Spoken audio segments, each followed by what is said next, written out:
शुरू अल्लाह के नाम से और करोड़हा दरूदो सलाम मोहम्मद अरबी सल्लल्लाहु अलैहि वसल्लम और उनकी आल पर। मैं हूं डॉक्टर रऊफ़ राना और आप देख रहे हैं मेरा यूट्यूब चैनल फार्मासिस्ट ऑनलाइन।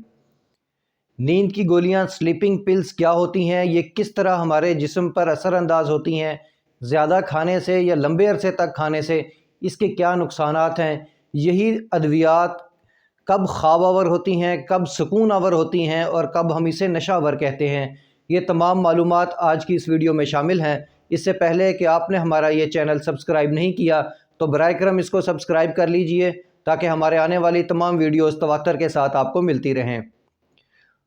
नींद की गोलियां पाकिस्तान में कुछ अरसे से बहुत ज़्यादा फ्रीक्वेंटली इस्तेमाल होने लगी हैं।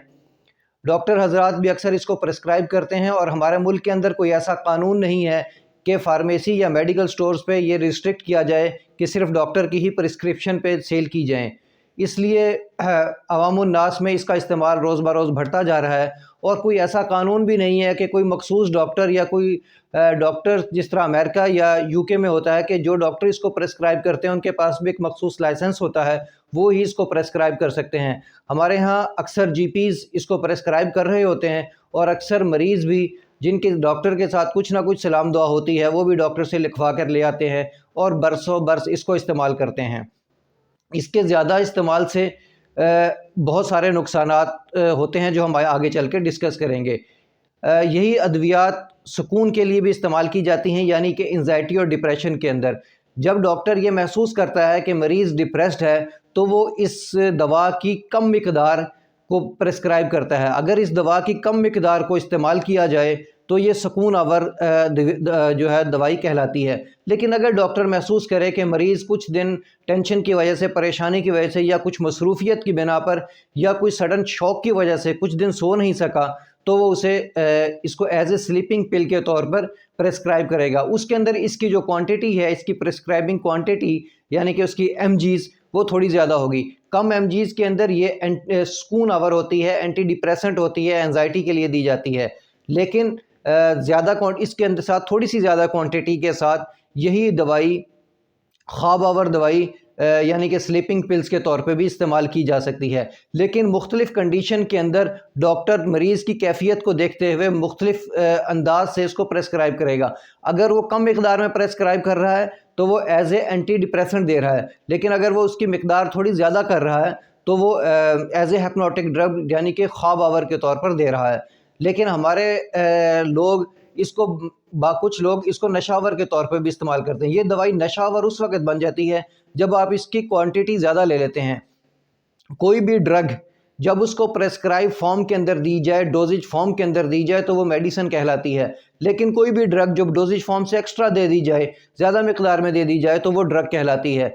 यही दवाई जब हमारे लोग ज़्यादा मिकदार के अंदर इस्तेमाल कर रहे होते हैं और मुसलसल इस्तेमाल कर रहे होते हैं तो वो नशे के लिए नशे के इस्तेमाल करने की कैफियत ये है कि इंसान को महसूस हो कि बस मैंने इसको गेन करना है, इसको अचीव करना है, जब तक मुझे मिल ना जाए और मैं से और कुछ सोच ना रहा हो, लड़ाई झगड़ा कर रहा हो, सिर्फ इस दवाई के लेने के बाद वो पुरसकून हो जाए। अगर ये कैफियत हो तो इस कैफियत के अंदर इंसान को वो नशा की कैफियत लग जाती है। अच्छा, इसमें दो तीन चीज़ें अलग अलग हैं। पहली चीज़ है टॉलरेंस। टॉलरेंस का मतलब ये है कि आप पहले कुछ एमजीज़ खा रहे हैं, अब उसके बाद आपको नींद नहीं आ रही तो आपने उसकी मिकदार बढ़ाते हैं, ये है टॉलरेंस, वो ड्रग टॉलरेंस करता है। कुछ है दूसरी कंडीशन है डिपेंडेंस।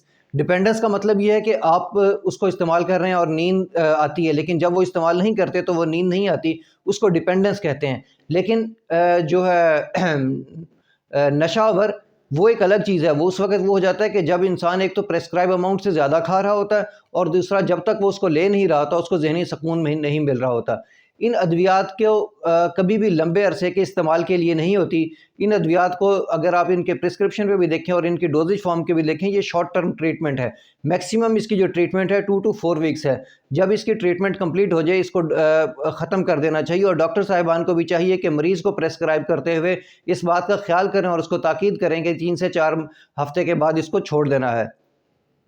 इसके ज़्यादा इस्तेमाल से याददाश्त में कमी हो सकती है, पट्ठों के अंदर शदीद अकड़ाव महसूस हो सकता है अगर आप इसका मुसलसल इस्तेमाल करेंगे। बाज़ औक़ात कन्फ्यूजन, टेंशन तक की कैफियत हो सकती है, चूँकि इंसान इसको बाज़ कंडीशंस के अंदर तो सिर्फ सुकून के लिए लेता है लेकिन ये एडवर्स रिएक्शन भी करती हैं। लेकिन एक बात और भी है कि इसका इस्तेमाल फ़ौरी तौर पर रोका नहीं जा सकता। اس کا استعمال بھی دھیرے دھیرے کم کروایا جا سکتا ہے۔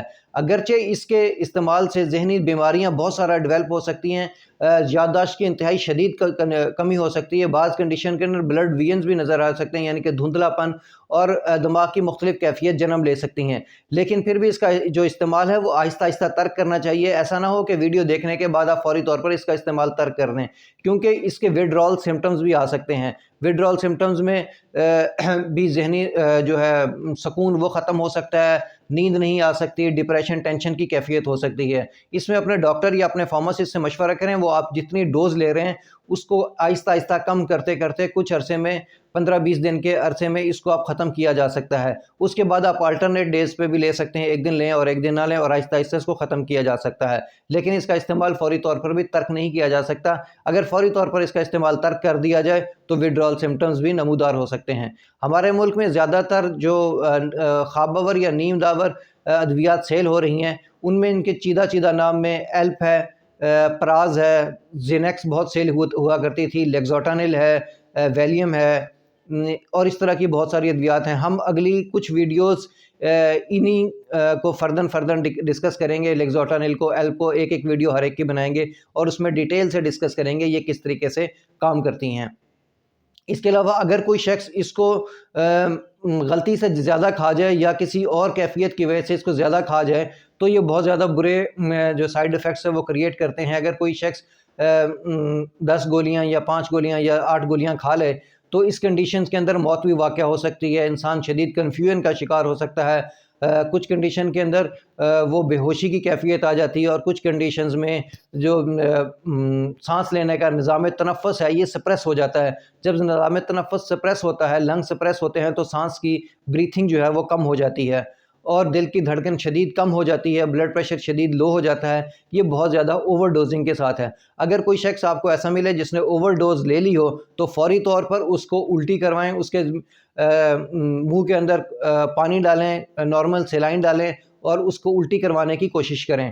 اگر ایسا پاسبل نہ ہو تو قریبی نزدیکی ہاسپٹل لے کے جائیں، الٹی کروانے کے بعد بھی اسے فوراً قریبی نزدیکی ہاسپٹل لے کے جائیں تاکہ وہ مریض کی ECG کیا جا سکے، اس کا بلڈ پریشر مانیٹر کیا جا سکے اور اس کو ٹریٹمنٹ دی جا سکے۔ اس لیے اس دوائی کو بچوں کی پہنچ سے دور رکھنا چاہیے، اور ایسے افراد جو دماغی طور پر ٹھیک نہیں ہوتے، دماغی ڈسٹربنس کا شکار ہوتے ہیں، وہ اگرچہ اس دوا کا استعمال کرتے ہیں لیکن ان سے بھی ان ادویات کو دور رکھنا چاہیے۔ روزانہ ڈوزز جتنی دینی ہوتی ہے وہ دے دینی چاہیے اور ان کی پہنچ سے دور رکھنا چاہیے۔